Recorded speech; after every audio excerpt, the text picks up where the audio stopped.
I wanted to ask you what it's been like playing behind them two centre halves, because they look like two characters. Because watching the game and you come out and punch one, and I think the captain was giving you some, and then the other centre half comes over and calms him down. And do you know what I mean? It seems very Yeah, lively no, back like there. they're two warriors. Like I think you seen yesterday. I think Big Nico lost a tooth and just got up and got on with it. Don't think Yes. we found it after the game, thank God. So he won't be long getting that stuck back in. But no, as I say, they've been two great additions to the squad, and it goes to show now two great additions to the team. Like I think their performances throughout the past couple of games just shows what they can do going forward. And obviously we know our position in the league as well, so I don't think them two coming in will harm us any bit. When you saw the draw, Conor, did you expect to be busier than you actually were during the course of the game? Yeah, I didn't think I had any saves up until the 90th minute. As you said it there, and coming in, I think top of the league, top of the Champions League, and I thought, yeah, as expected, I think I was going to be in for a busy game, but lucky enough I wasn't, and I only had to make two saves at the end. Can you give us an insight on your manager? Because he looks like the sort of manager that's definitely going to motivate the players. Oh yeah, he's incredible. I think from the first meeting of the night in social media, he set the tone really, really early on from his standards and how he wants everyone to be about the place. As I say, it's just not about what's on the pitch, it's off the pitch. He wants big personalities, the right people in the club, and he's doing a great job so far. Oh man, Conor, honestly, his pre-match interview yesterday telling how his family fled war-torn Bosnia with just what they could carry, and then lived as refugees in Austria, and his dad worked as a waiter and his mum was a cleaner, and how football helped him. And I watched back, I think it must have been, his first address to the players pretty much, and it was.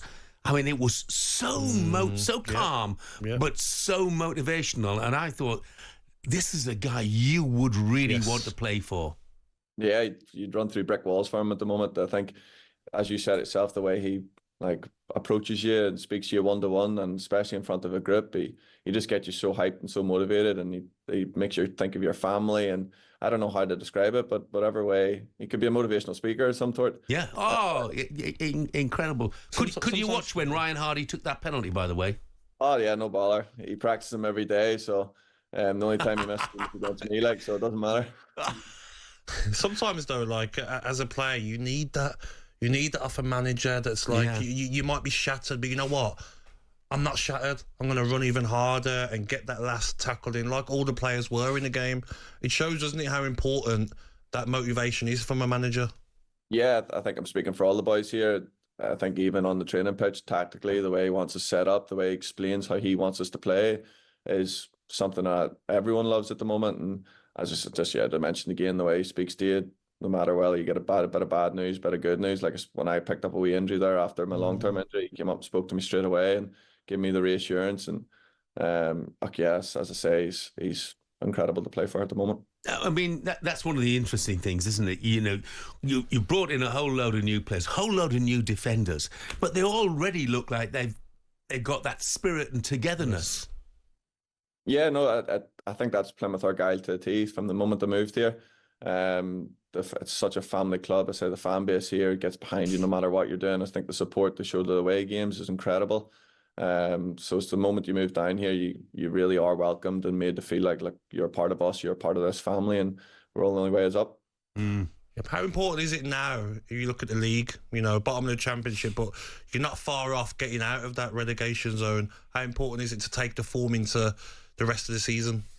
Yeah, I think that there was a turning factor when the manager came in. I think we were focusing on a game at a time now. I don't think we can get too far ahead of ourselves. Yeah, like I say, we got a great result yesterday, and it's a big achievement for the club. It's part of history, but our focus now is straight away on Wednesday. We know how important this game is coming up to try and get us out of the relegation zone. As you say, I think there's 4 points now to try and get us out. I'd say the games are running out, so we've got to get points on the board quicker or sooner rather than later. So I think that's just kind of how our focus changes straight away. I mean, you got some great results recently, haven't you? Obviously winning at Brentford, the draw in the league at Sunderland, then beating West Brom. Just tell me, Conor, how did you end up at Plymouth? Because you had a spell in Finland.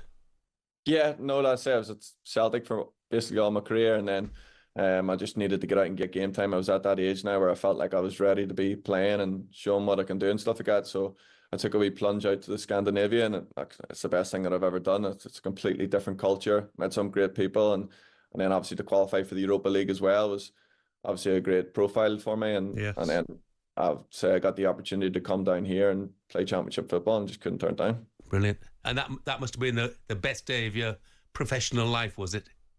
Yeah, well, yeah, it was. And I have to say now, my dad's a big Liverpool fan, so I was even good walking in there after the game. I didn't know whether he was happy for me or not, to be honest. But yeah, I'd say, look, it's definitely a day that goes down in my history. Brilliant, Conor. Lovely, mate. Well done. Congratulations to you and all the team and that manager of yours. I think you're definitely going places. Yes, but Conor, if you manage to get Aston Villa in the draw, maybe rest a few players, you've got to concentrate on the league, haven't you? Okay, mate? Yeah, no worries, mate. Thanks very much. Cheers, Conor. Have a great week, mate. Thanks, mate. Thank you. Brilliant. What amazing, a performance it was. Wasn't it just amazing though to see, Jeff? Yeah, it was. And then I get a text here. It's anonymous, probably just as well. You'd have thought that Liverpool had their first team out the way. talkSPORT's been going on. Calm down a bit. Well, let's just look. That Liverpool side had Jota in it, had Luis Diaz in it. Nunes came on. Harvey Elliott, who's been in and around the first team. Quansah, Gomez, Tsimikas, Kelleher, Endo, Chiesa. This was a good team. Definitely. And that's why we won't calm down. Nope. It was a brilliant result for Plymouth and a brilliant performance as well. And that young man, he did his bit in the end, didn't he, as well? As he said, I mean, he was right. He didn't have much to do for the first 90 minutes, but then he's called on to make saves, and he did. You see, when you're on the TV and you're playing against Liverpool, you want a good game, don't you? Yeah. And every single one of them players, Plymouth will be like, their profile's been lifted from that game. Amazing story. The way he said when I said, "Did you watch Ryan Hardy's penalty?" He said, yeah, there's no problem. Of course, I thought, I'm not sure if Ryan Hardy would have been thinking that, but anyway. 03717 223344. If you're a Plymouth fan, we'd love to hear from you. Spurs fans too. Let us know if you're still behind Big Ange. We also want to hear from Rangers fans. Will Philippe Clement survive the embarrassing 1-0 defeat at home to Queen's Park? Your calls next here on talkSPORT Breakfast. talkSPORT Breakfast, waking you up Monday to Friday morning from 6 a.m. on AM, on DAB, via the talkSPORT app and on your smart speaker. talkSPORT.